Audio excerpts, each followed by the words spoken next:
స్తోత్రం. మంచిది. యేసు నామములో మీ అందరికీ వందనాలు తెలియపరుస్తున్నాను. రాత్రి ప్రార్థనకు వచ్చిన ప్రతి ఒక్కరికి ప్రత్యేకముగా నా హృదయపూర్వకమైనటువంటి వందనాలు తెలియపరుస్తున్నాను. ప్రార్థనకు రాలేక ఒకవేళ కుదరక రాలేనటువంటి మీకు కూడా యేసు నామములో మరి నా వందనాలు తెలియపరుస్తున్నాను. మీ అందరి ప్రార్థన, మరి అందరూ మీరు చేసిన ప్రతి ప్రార్థన వలన రాత్రి దేవుడు చక్కగా మరి ఇద్దరు సాక్ష్యం ద్వారా దేవుడు మహిమ పొందాడు. వాక్యానికి సమయం సరిపోలేదు, కానీ మరి సాక్ష్యం చెప్పడానికి దేవుడు కృప చూపారు. చక్కగా అక్క లక్ష్మక్క గారు చాలా చక్కగా క్లుప్తంగా అవసరమైన మాటలు చెప్పి దేవుని కనపరిచారు.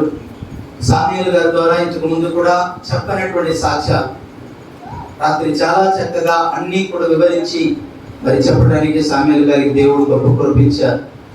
మీరు చాలా బాగా చెప్పారు. నేను ఎందుకు చెప్పానంటే, తండ్రి దేంట్లో బిడ్డలను కనపరచాలో దాంట్లో ప్రోత్సహిస్తాడు, దేంట్లో ప్రోత్సహించకూడదో దాంట్లో ప్రోత్సహించడు. ఎందుకంటే బాగా చెప్పారు, నేను చెప్పాను అనుకోండి, సాతానుడు మిమ్మల్ని ఏం చేస్తాడు చెప్పండి, బలహీనపరుస్తాడు. అమ్మా, అందుకని చెప్పేటప్పుడు చెప్తాను, పరిశుద్ధాత్మ దేవుడు మరి మిమ్మల్ని కనపరచాలని ఆయన చిత్తమైతే ప్రభు చెప్పారుగా, నన్ను కనపరచు వారిని చెప్పండి నేను కనపరుస్తాను. మనం ఎక్కడ కనపరుస్తాం?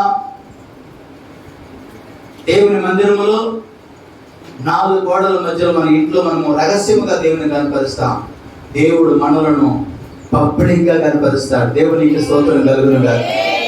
అంటే బహిరంగంగా దేవుడు మనల్ని ఏం చేస్తాడు చెప్పండి, కనపరుస్తాడు. మనము దేవుని కనపరిచినప్పుడు దేవుడు మనలను కనపరుస్తాడు. గుర్తుపెట్టుకోవాలి. మనము తగ్గించుకున్నప్పుడు మనమే దేవుడు మనల్ని ఏం చేస్తాడు చెప్పండి, ఇచ్చిస్తాడు. తగ్గించుకోవడము అంటే ఏంటో తెలుసా బిడ్డరా? ప్రతి విషయంలో కూడా మనం దేవుని కనపరచటము, ప్రతి విషయంలో దేవుని నామానికి ఘనత చెల్లించటం. ఒకరోజు మా పాస్టర్ గారు వాక్యం చెప్పి ఎక్కడో పల్లెటూరులో వెళ్ళి ప్రార్థన పెట్టాం. ఇక్కడ పెళ్ళూరు ఉంది, అక్కడ వెళ్ళి ప్రార్థన పెట్టి వస్తుంటే ఇంటికి దగ్గరికి చేరుకున్నాం. రాత్రి 12 అయింది. నా చేతిలో ఒక చేతిలో డ్రమ్ము, ఒక చేతిలో పాస్టర్ గారి యొక్క నా యొక్క భుజంలో పాస్టర్ గారి యొక్క బైబిల్ బ్యాగు, ఈ చేతిలో కొన్ని కడపత్రాలు అన్నీ ఉంది. మాట్లాడుకుంటూ వస్తున్నాం. పాస్టర్ గారు నా మీద చేసుకుని ఎట్టి గొప్పి చాలా సంతోషం ఉంటే చాలా బాగుంటుందని మాట్లాడుకుంటూ వస్తుంటే అడిగాను, అయ్యగారు ఈరోజు దేవుడు బలంగా అంటే భలే చెప్పారండి వాక్యం అన్నా. అంటే ఆయన మీద నాకు అభిమానంతో ఆయన 2 చేతులు పైకెత్తి, ప్రభువా నేను ఈరోజు వాడుకున్నందుకు చెప్పండి స్తోత్రం. అమ్మా, అర్థమవుతుందా? ఈరోజు నన్ను నీ పరిచర్యలో వాడుకున్నందుకు నీకు స్తోత్రం. సహోదరులారా, ఎప్పుడు కూడా మనము బాగా వాక్యం చెప్తున్నామన్నా, బాగా పాటలు పాడుతున్నామంటే మనది కాదది. దేవుని కృప, దేవుని దయ, దేవుని కరుణ. అమ్మా, మనం వాడబడేటట్టుగా చేసిన దేవునికి చెప్పండి స్తోత్రం. మనకంటే ఇక్కడ చదువు, నాకంటే బాగా ఎడ్యుకేట్లు బాగా చదువుకుని మీరు అందరూ ఉన్నారు. మీకంటే దేంట్లో కూడా నేను సరిపోయేవాడిని కాదు. నా తండ్రి నన్ను ఇక్కడ నిలబెట్టాడు, ఆ తండ్రి మిమ్మల్ని అక్కడ చెప్పండి కూర్చోబెట్టాడు. దేవుడు తన చిత్తానుసారముగా మనం జరిగిస్తున్నప్పుడు, తన చిత్తానుసారముగా మనం జీవిస్తున్నప్పుడు ఎప్పుడూ ఆయన మనకు తోడుగా మనకు అండగా ఉంటుంది అనే విషయాన్ని ఈరోజు నేను మనవి చేస్తున్నాను. సంసోను గురించి మనం చెప్పుకొని విని ఎన్నేళ్ళు అయింది అమ్మా? ఎన్ని నెలల సంవత్సరమా చెప్పాలి? సంవత్సరం దాటిందా? నెలలేనమ్మా? మంచిది. ఈరోజు సంసోను జీవితాన్ని గురించి ఈరోజు మీతో పంచుకోవాలని ఈరోజు ఈ వాక్యాన్ని నేను సిద్ధపడినప్పుడు ఎన్ని ఆటంకాలు వచ్చిందో తెలుసండి. ఎన్ని ఇబ్బందులు అంటే ఎన్ని ఇబ్బందులు, వాక్యం ధ్యానం చేయకుండా మరి ఆటంకాలు వస్తా ఉంది అనుకున్నాను. ఓహో, ఈరోజు దేవుడు ఎవరితోనూ చెప్పండి దేవుడు సంధించబోతున్నాడు. అందుకే ఈ ఆటంకాలు అయినా సరే వదిలిపెట్టేది లేదు. అయితే దేవుని సంగమా, దేవుని బిడ్డలారా, ఈరోజు పరిశుద్ధ గ్రంథంలో నుండి బిడ్డలారా చదవండి. న్యాయాధిపతుల గ్రంథం తీయండి అందరూ. 14వ అధ్యాయం 16వ అధ్యాయం 20వ వచనం చదువుకొని మనం ముందుకు వెళ్దాం. న్యాయాధిపతుల గ్రంథము పేజీ నంబరు పిల్లరా 214 14వ పేజీ నంబరు, పాత నిబంధన గ్రంథము 16వ అధ్యాయము 20వ వాక్యము. ఆమె సంసోను ఫిలిష్తీయులు నీ మీద పడుచున్నారనగా అతడు నిద్ర మేలుకొని ఎప్పటి ఇట్లు నేను బయలుదేరి విడజిమ్ము కొందుననుకొనెను. అయితే యెహోవా తనను ఎడబాసెనని అతనికి తెలియలేదు. చాలా ఈ మాట నోట్ చేసుకోండి. ఎలాంటి పరిస్థితి అతని జీవితంలో ఎదురవడానికి, ఎలాంటి పరిస్థితి సంసోను జీవితంలో తటస్థించడానికి గల కారణాలు మనం వెతుకుదాం.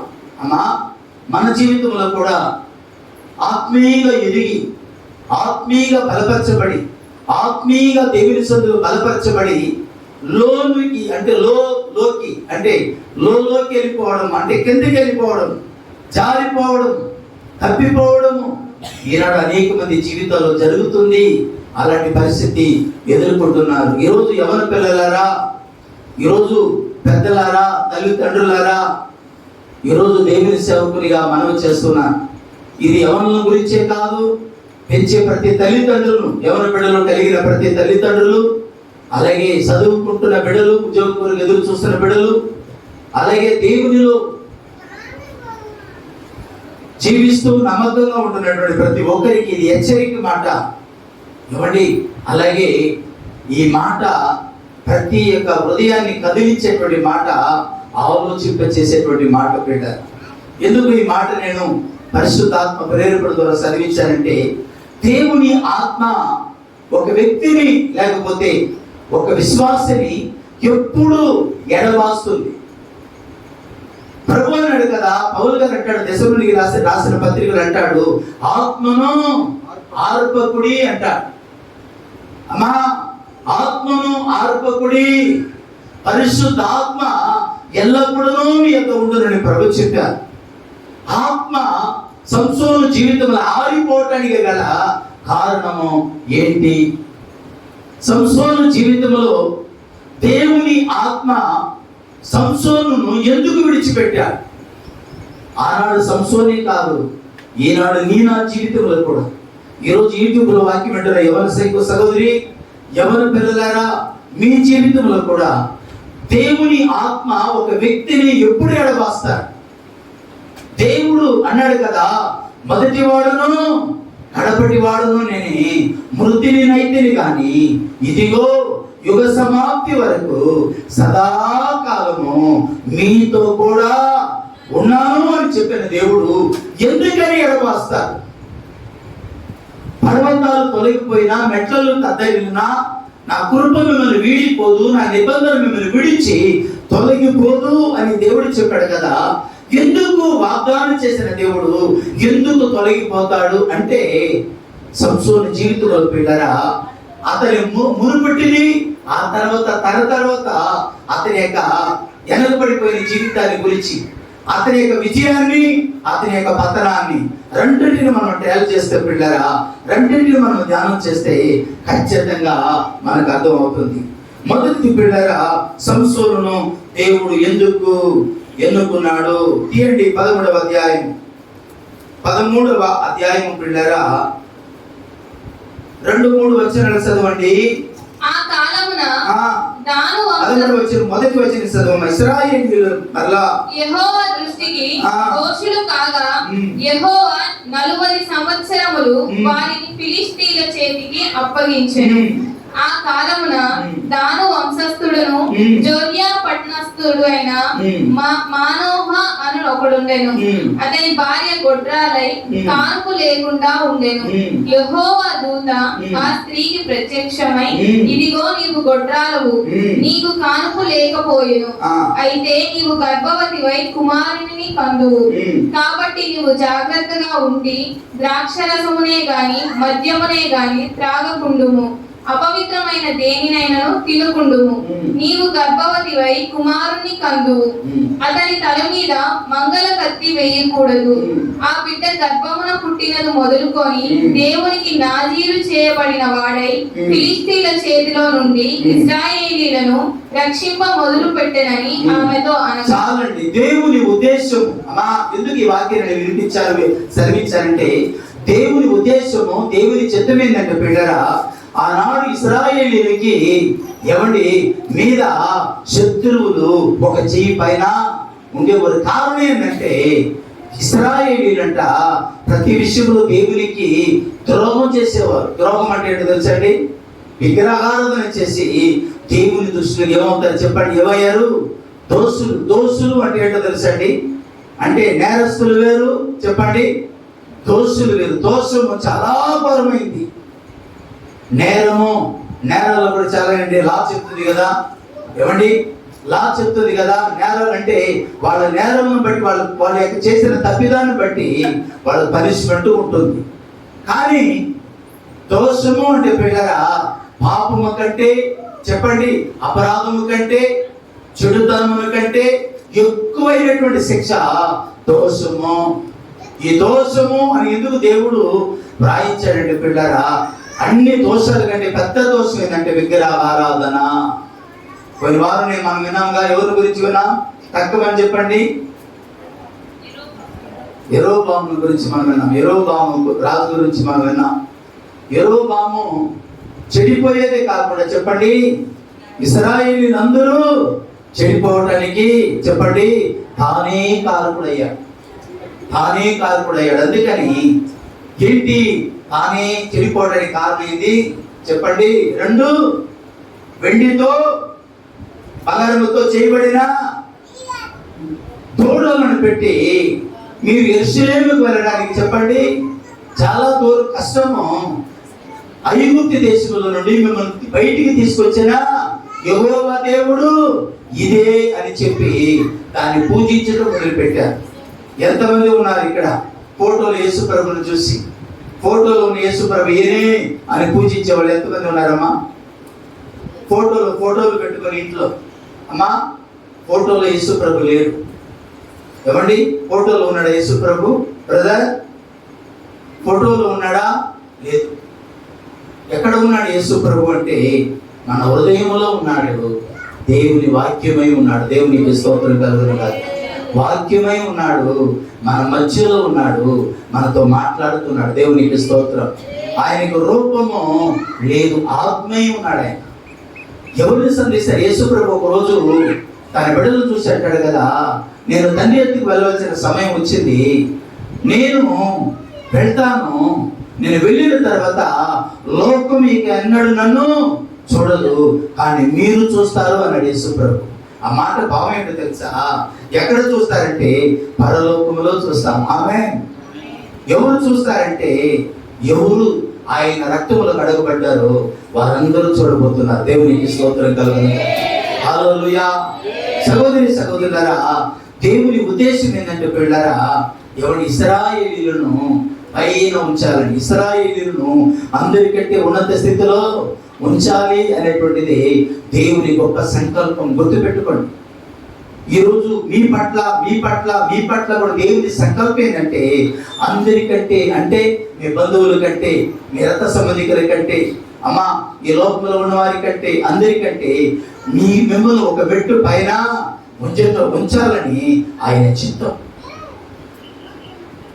ఈరోజు ఈ వాక్యం వింటున్నటువంటి నీవు, వినబోతున్న మనము సంసోను జీవితంలో ప్రారంభము ముగింపు, ప్రారంభ జీవితం ఎలా ఉంది, ముగింపు ఎలా ఉందో ఈరోజు మనం ధ్యానం చేయబోతున్నాం.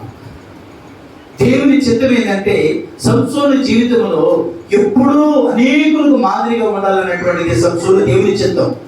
కానీ సంసోను తన సొంత ఆలోచన, తన సొంత నిర్ణయము, తన సొంత డిసైడ్, తన సొంత ఆలోచన, తన సొంత నిర్ణయాల ద్వారా పిల్లరా తన జీవితంలో అన్నిటినీ కోల్పోయాడు, అన్నిటినీ పోగొట్టుకున్నాడని ప్రభు పేరుతో మనవి చేస్తున్నాను. ఈరోజు ఈ వాక్యం వింటున్న సహోదరి సహోదరులారా, సంసోన్ లాగా నీవు నేను మనం ఉండటానికి వీల్లేదు.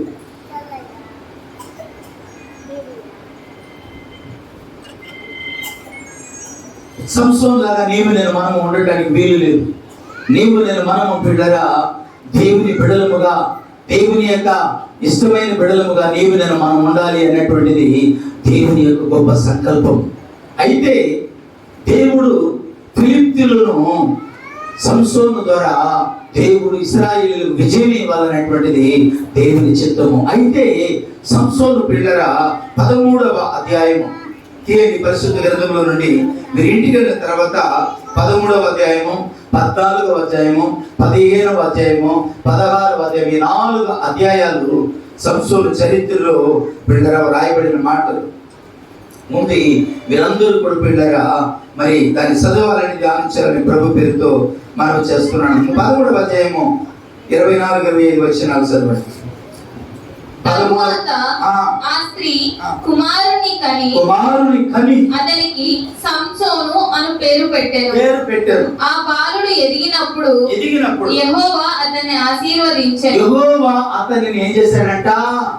ఆశీర్వదించాను. అమ్మా, ఒక సహోదరుడు రాబర్ట్ అనేటువంటి ఒక సహోదరుడు వస్తూ ఉండేవాడు. కొడుకు 10 సంవత్సరాలు 12 సంవత్సరాలు అయిపోయింది, సంతానం లేదు. అమ్మా, ఒక అమ్మాయి బాగా కొద్దిగా శరీరం ఎక్కువ అంటే ఒళ్ళు కలిగింది అమ్మాయి సహోదరి. అందరూ ఎగతాళి చేసేవాడు, ఇంకేం పిల్లలు పుడతారు నీకు, ఇంకా నీకు పిల్లలు పుట్టరని సొంత రక్త సంబంధికులే చెప్పేవారంట. చాలా బాధపడి ఏడుస్తూ ఉండేది. యేసయ్య వాళ్ళ ఇంటికి వెళ్ళాడు, అంటే మాతో ప్రభు వెళ్ళాడు. వెళ్ళి ఒక రోజు పిల్లరా వాడి ఇంటికి వెళ్ళి ప్రార్థన చేసి కొన్ని మాటలు వాక్యాన్ని ప్రార్థన చేస్తుంటే అమ్మాయి సహోదరుని ఏడ్చింది. ఏంటమ్మా నీ ప్రాబ్లం ఏందని అడిగినప్పుడు రహీనా, ఆ సహోదరి పేరు, ఏంటమ్మా ఎందుకని బాధపడుతున్నాం ఏడుస్తున్నాం అంటే ఎక్కి ఏడుస్తూ ఉంది, వెక్కి ఏడుస్తూ ఉంది. ఏంటమ్మంటే ఆ సహోదరి చెప్పిన మాట ఏంటంటే, పాస్టర్ గారు మా బంధువులు రక్త సంబంధికులు అందరూ నన్ను ఎగతాళి చేస్తున్నారు. నాకు లోకం ఎగతాళి చేస్తే నాకు బాధ లేదు, నా బంధువులే నన్ను ఎగతాళి చేసి ఎత్తి పొడుపు మాటలతో నన్ను బాధ పెడుతుంటే చచ్చిపోవాలనిపిస్తుంది అని బాధపడినప్పుడు పిల్లరా నా ఒళ్ళంతా పొలగరించిపోయింది. ఆ మాట వినగానే గుండె జారిపోయినంత పని అయింది. అలాగే కళ్ళు మూసుకొని ప్రభు సన్నిధిలో ప్రార్థన చేస్తుండగానే పరిశుద్ధాత్మ దేవుడు చెప్తున్నాడు, నా కుమార్తెతో చెప్పు, నేను ఒక అమ్మాయిని ఇవ్వబోతున్నాను, అమ్మాయికి ఎప్సిబా అని పేరు పెట్టబోతున్నామని చెప్పని పిల్లరా పరిశుద్ధాత్మ దేవుడు ప్రేరేపించినప్పుడు అలాగే ప్రార్థన చేసి ముగించమ్మా, నీకు కుమార్తెని దేవుడు ఇవ్వబోతున్నాడు, ఆ కుమార్తెకి ఎప్సిబా అని పేరు పెట్టబోతున్నా. మీరు బ్రతికిన కాలము దేవుడిచ్చిన బిడ్డను దేవుని సన్నిధిలో ఆ బిడ్డ పెరగాలని చెప్పి ప్రార్థన చేసి కాస్త కొబ్బరిని ఇచ్చి ఆ సహోదరికి ప్రార్థించి పిల్లరా ఇంటికి వచ్చేసా.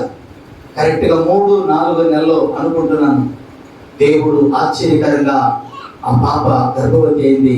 ఒక చక్కని కుమార్తెని కంది. చేతులకి దేవుడికి స్తోత్రం చెప్పాడు. ఒక చక్కని కుమార్తెని దేవుడిచ్చాడు. ఇక్కడే బలిపీఠం దగ్గర అమ్మాయికి ఎప్సిబా అని నామకరణం చేసి పిల్లరా ఆ పాప దేవుని సన్నిధిలో ఎదుగుతూ ఉంది. కానీ వాళ్ళు ఆ పాప కడుపులో పడిన దగ్గర నుంచి క్రమంగా ప్రార్థనకు వచ్చేవారు, చక్కగా దేవుళ్ళు ఎదిగేవారు. ఎప్పుడైతే పిల్లలు లోకముతో స్నేహం చేయటం మొదలు పెట్టారు, ఎప్పుడైతే లోకస్తులతో స్నేహం చేయటము, లోకానికి ప్రార్థన చేయటం మొదలు పెట్టారో వాళ్ళ ఆత్మీయత దినదినం ఏమైపోయిందంటే పెట్టారా ఎవరి వెనకాడిపోయింది, వెనకంజ వేయబడింది, వేసైపోయింది పిల్లరా. మరి వాళ్ళ జీవితం సతికిల పడిపోయి ఈరోజు పిల్లరా వాళ్ళ లోకంలో జీవిస్తూ ఉన్నారు.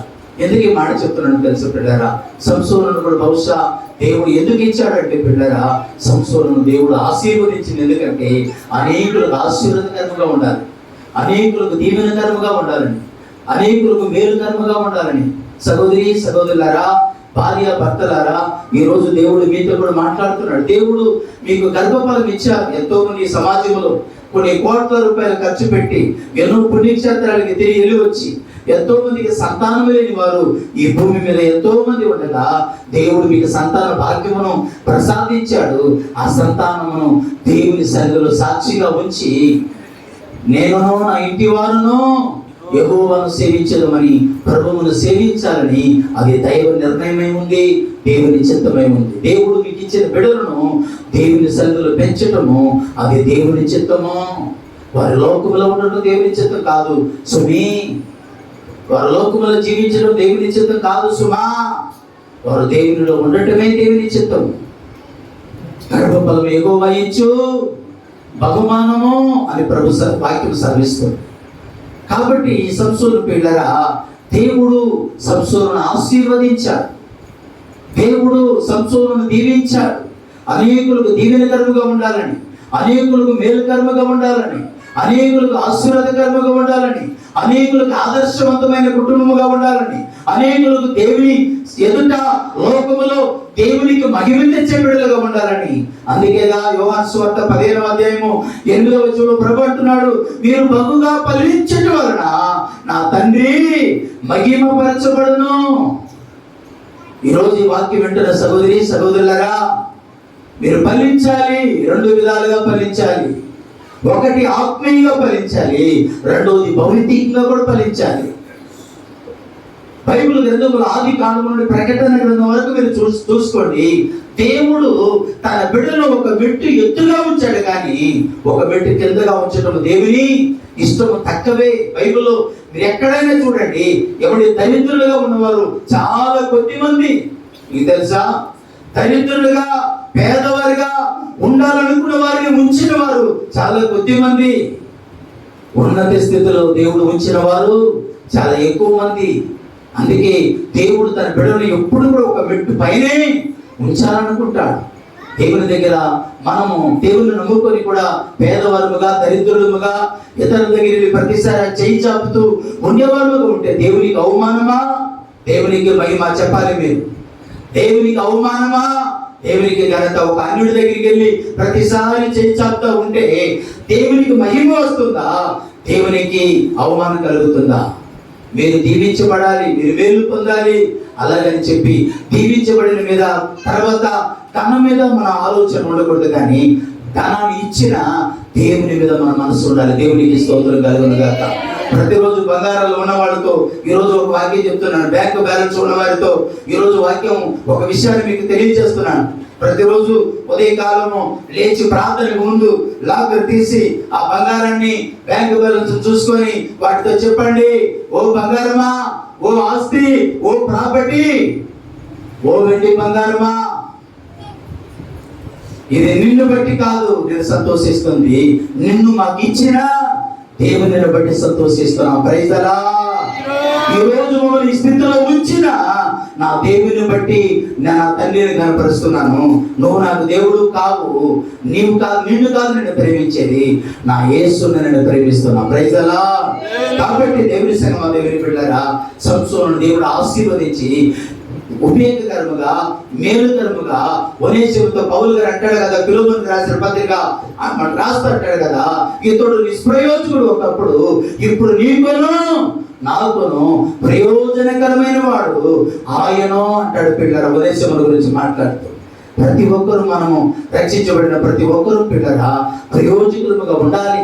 ఒకటి, లోకములు మన జీవనం గడవడానికి ఒకరి దగ్గర చేయి చాపకుండా మన కాళ్ళ మీద మనం నిలబడి దేవుని మీద ఆధారపడి దేవుని కొరకు బ్రతకడానికి పిల్లరా ప్రతి ఒక్కరు కష్టపడి పని చేయాలి. ప్రతి ఒక్కరు ప్రతి ఆదివారము వీలైనంత మటుకు దేవుని సన్నిధికి దగ్గరగా మనం జీవించాలి. ఇది దేవుని చిత్తం. అయితే సంసోను పిల్లరా అతని జీవితంలో చేసిన తప్పిదాలన్నింటినీ ఈరోజు నేను కొన్ని స్టడీ చేశాను. వీటన్నిటిని జాగ్రత్తగా మీరు వినాలని ప్రభు పేరుతో వచనం వెంబడి వచనాన్ని చదివి నేను మీకు జ్ఞాపకం చేస్తాను. 14వ అధ్యాయము 1వ వచనం. సంసోను తిమ్నాతులకు వెళ్ళి తిమ్నాతులో ఫిలిష్తీయుల కుమార్తెలలో ఒకటిని చూచెను. అతడు తిరిగి వచ్చి తిమ్నాతులో ఫిలిష్తీయుల కుమార్తెలలో ఒకటిని చూచితిని. మీరు ఆమెను నాకు ఇచ్చి పెళ్లి చేయవలెనని తన తల్లిదండ్రులతో అనగా. చాలండి దేవుని సంగమా, దేవుని బిడ్డలారా జాగ్రత్తగా వినండి. అతని జీవితంలో దేవుడు ఉన్నతమైన శిఖరములో దేవుడు ఉంచాలని దేవుడు ఉద్దేశిస్తే వీడు ఉద్దేశం ఎలా ఉందంటే, ఎవడి అబ్రహాం గారు యొక్క లోతు గారు అబ్రహాము దేవుని తట్టు చూస్తే లోతు గారు ఎటు చూశాడంట? అతనికి చాలా అందంగా ఒక ప్రదేశం కనపడిందంట. ఏ ప్రదేశం అమ్మా? ఆదికాండము 19వ అధ్యాయము చెప్పండి.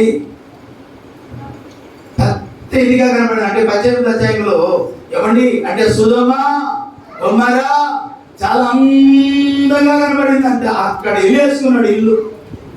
అమ్మా, దేవుడు ఉద్దేశం ఏంటంటే మనం ఎప్పుడు ఆయనకి దగ్గరగా ఉండాలన్నటువంటిదే దేవుని ఉద్దేశం. ఎప్పుడు ఆయనకి ఇష్టానుసారంగా మనం జీవించాలి అన్నటువంటిదే దేవుని చిత్తం. అమ్మా, ఈరోజు ఈ మాట వింటున్న సహోదరి సహోదరులారా, సంసోను గారంట దేవుని ఆశీర్వాదము, దేవుని కనుదృష్టి, దేవుని తోడు, దేవుని ఆత్మ సంసోను మీద ఉంది. కానీ ఇతని జీవితంలో పిల్లరా అతని యొక్క పతనానికి మొదటి పెట్టిందంటే అతడు ఒక అన్యశ్వరుని చూసి వివాహం ఆడాలన్నటువంటి కోరిక తనలో కలగటమే తన విజయానికి చెప్పండి నాశనము. అతను వేసినటువంటి అడుగులు తప్పటి అడుగులు ఏంటంటే పిల్లరా, ఇదిగో ఒక అన్య ప్రదేశానికి వెళ్ళి అంటే ఫిలిప్పీ దేశానికి వెళ్ళి పిల్లరా ఏమండి అతడు ఒక స్త్రీని చూసి ఇంటికి తిరిగి వచ్చి నేను ఒక అమ్మాయిని చూశాను, అమ్మాయిని నాకు ఇచ్చి వివాహం చేయండి అని చెప్పి పెట్టారా తల్లిదండ్రులను అడగడం మొదలు పెట్టాడు. ఎందుకంటే నేను ఎప్పుడూ చెప్తూ ఉంటా, వెళ్ళకూడని చోటుకి వెళ్తే రాకూడనటువంటి సమస్య వస్తుంది. వెళ్ళకూడనటువంటి వారితో మాట్లాడకూడనటువంటి వారితో యవన పిల్లలారా మీరు మాట్లాడినప్పుడు దానివల్ల చాలా నష్టం జరగడానికి అవకాశం ఉంది. కాబట్టి మనం చాలా జాగ్రత్తగా ఉండాలి. పెళ్ళైనటువంటి ఓ యవన పిల్లలారా, పెళ్ళైనటువంటి ఓ యవన వయసులో ఉన్న సహోదరి సహోదరులారా, మీ ఆఫీసులో కావచ్చు, మీ ఉద్యోగరీత్యాలు కావచ్చు, సమాజంలో కావచ్చు, చాలా జాగ్రత్తలు మీరు తీసుకోవాలి. చాలా కేర్ఫుల్గా మీరు ఉండాలి. చాలా కేర్ తీసుకోవాలి. చాలా జాగ్రత్తలు తీసుకోవాలి. ఒకవేళ మీరు తీసుకోకపోతే చాలా ప్రమాదం పొంచి ఉంది అనే విషయాన్ని నేను మీకు జ్ఞాపకం చేస్తున్నాను. దేవుని చిత్తమును నెరవేర్చవలసిన సంసోను పిల్లలు వెళ్ళకూడనటువంటి చోటుకు వెళ్ళాడు.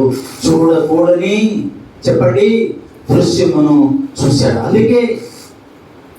అందుకే ఒక భక్తుడు పాట రాస్తాడు, అంటాడు కదా, ఎవడో నవ్వాడని అది ఏ ప్రేమని, అందంగా ఉన్నాడని అన్నీ తెలిసిన వాడని, అందంగా ఉన్నాడని అన్నీ తెలిసిన వాడని. అమ్మా, ఈరోజు దేవుని సేవకునిగా మనం చేస్తున్నాను. అందంగా ఉన్నాడు వీళ్ళనుకుంటారు, అన్నీ తెలిసిన వాడు ఎంత అనుభవం ఉన్నవాడు. అక్కడ ఇక్కడ దూకి ఏమండి అక్కడ ఇక్కడ ఈ అమ్మాయిని చూసి ఆ అమ్మాయిని చూసి 7వ అమ్మాయిని వచ్చి చూస్తాడు. ఇవన్నీ అందంగా ఉన్నాడని, అమ్మా అన్నీ తెలిసిన వాడని. అది కూడా మాయగాడు వాడు. 91వ కీర్తనలో 2-3 వచనంలో దేవుడు దావీదు గారి ద్వారా రాయించబడింది. వేటగాడు ఎవడంట? ఎవడండి వేటగాడు? నువ్వు నవ్వుతుంటే అసలు ఏ జిల్లా ఉన్నావంటాడు వాడు. అప్పుడు ఈ అమ్మాయి చూస్తుంది, అమ్మా మీ వయసు నుంచి చెప్పండి దాటుకొని ఇక్కడికి వచ్చాను నేను. అన్నీ ఆడి పాడి చెప్పండి అన్నీ అయిపోయి చెప్పండి అనుభవంలోనికి వచ్చి ఆలోచించే వయసుకు వచ్చాను. ఇంకేముంది అన్ని అయిపోయారంట. ఏమండి అన్నీ అయిపోయిన తర్వాత ఒక సహోదరి అంటుంది కదా, బాధపడుతుంది, తన భర్తను చూసుకొని బాధపడుతుంది. ఆ సహోదరి బాధపడుతుంటే మా పాస్టర్ గారు అంటుంది, పోనీలమ్మా ఇప్పుడైనా నన్ను ప్రేమిస్తున్నాడు సంతోషం అంటే. మరొక సహోదరి అంటుంది, పాస్టర్ గారండి ఏది అనుభవించాలన్నా ఏది ఆనందించాలన్నా ఏ వయసులో ఆనందించాలి చెప్పండి? వయసులో ఉన్నప్పుడు భార్యాభర్తలు. అమ్మా అన్ని అయిపోయిన తర్వాత, వయసు అయిపోయిన తర్వాత, బలమంతా ఉడికిపోయిన తర్వాత భార్యని ఎక్కించుకొని తిరిగితే ప్రయోజనం కాదు. కొంత సంతోషం ఉండేదేమో, కానీ ఈరోజు ఈ వాక్యం ఉంటున్న సహోదరి సహోదరులారా, నేను కూడా నా జీవితంలో నా ఇష్టానుసారంగా జీవించాను.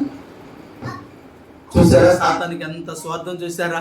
అమ్మా, సాతానికి ఎంత స్వార్థం చూడండి. భలే వడివరా నువ్వు, అటు ఇటు తిరిగి మొత్తానికి నా దగ్గరిగా వచ్చామంటారా?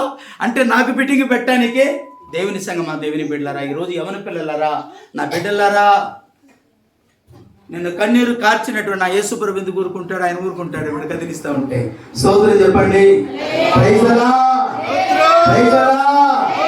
దేవుని సంగమా, దేవుని బిడ్డలారా, సంసోను అంట తల్లిదండ్రుల దగ్గరికి వచ్చి అంటున్నాడు. 14వ అధ్యాయము 2వ వచనం చదవండమ్మా. అతడు తిరిగి వచ్చి తిమ్నాతులో ఫిలిష్తీయుల కుమార్తెలలో ఒకటిని చూచి మీరు ఆమెను నాకు ఇచ్చి పెళ్లి చేయవలెనని తన తల్లిదండ్రులతో అనగా, వారు తల్లిదండ్రులు ఏం చెప్తున్నారు చూడండి. వారు నీ స్వజనుల కుమార్తెలలో గాని నీ జనులలోనే గాని స్త్రీ లేదనుకొని సున్నతి పొందని ఫిలిష్తీయులలో నుండి కన్యను తెచ్చుకొనుటకు వెళ్ళుచున్నావా? జాగ్రత్తగా ఈ మాట, దీంట్లో ఉండేటువంటి భావాన్ని మీరు ఆలోచించాలి, ధ్యానించాలి. అమ్మా, ఏమంటున్నాడు అక్కడ తల్లిదండ్రులు అంటే, అయ్యా, సున్నతి లేనివారు అంటే రక్షణ లేనివారు, మారు మనసు లేనివారు, విగ్రహ ఆరాధికులు, లోకస్తులు, వారు సృష్టిని పూజించేవారు, మనం సృష్టికర్తను పూజించేవారు. వారు కట్టుబాటు లేకుండా విచ్చలవిడితనంగా జీవించేవారు. మనం క్రమబద్ధం కలిగి, క్రమశిక్షణ కలిగి, వాక్యం ద్వారా ఖండించబడి దైవ చిత్తానుసారంగా జీవించేవారు. వారికి మనకు రాత్రికి పగలకంత తేడా ఉంది. వారికి మనకి ఆకాశానికి భూమికి ఎంత ఎత్తు ఉందో అంత తేడా ఉంది. కాబట్టి సున్నతి లేని పిలిక్తుల్ని యొక్క స్త్రీలలో వెళ్ళి చూసావా? మన జన్మలో, మన స్వజన్మలో అంటే రక్షించబడ్డాం మనం. అమ్మా, చాలా మంది రక్షించబడి కూడా కొన్ని పోదు. ఏం పోదండి? కొన్ని పోదు. రక్షించబడ్డారు, మారు మనసు పొందుతారు. మీరు అంటారు, మాలోనే చూడండి. ఒక దైవజనుడు ఇలా మాట్లాడుతూ, ఏమి దినం చూడాలా అంటాడు. ఒక పాస్టర్ గారు మాట్లాడుతూ, మా వంశంలోనే చూడండి, మా కులంలోనే చూడండి, మా దాంట్లోనే చూడండి. మా రక్షించబడిన తర్వాత, మార్పు చెందిన తర్వాత, మారు మనసు పొందిన తర్వాత, అమ్మా, కులము లేదు చెప్పండి, మతము లేదు. నిజంగా దేవుని నమ్మినటువంటి వారికి యేసుప్రభు ఎక్కడైనా నేను మీ అందరికంటే గొప్ప కులంలో పుట్టాను యేసుప్రభు ఎక్కడైనా చెప్పాడంటండి? చెప్పండి. ఆ కులంలోనే పుట్టాలని ఏమన్నా దేవుని చిత్తం అంటే కానే కాదు. అమ్మా, ఈరోజు ఈ వాక్యం వింటున్న సహోదరి సహోదరులారా, అందుకని చెప్పి పాస్టర్ గారు చెప్పినట్టుగా మేము చేయాలంటే నేను చెప్పినట్టుగా మీరు చేయవలసిన అవసరం. ఈయన ఏది చెప్పాడో అది చేయండి. మీ జీవితాలు ఆశీర్వాదకరంగా ఉంటుంది, దీవెనకరంగా ఉంటుంది, మేలుకరంగా ఉంటుంది.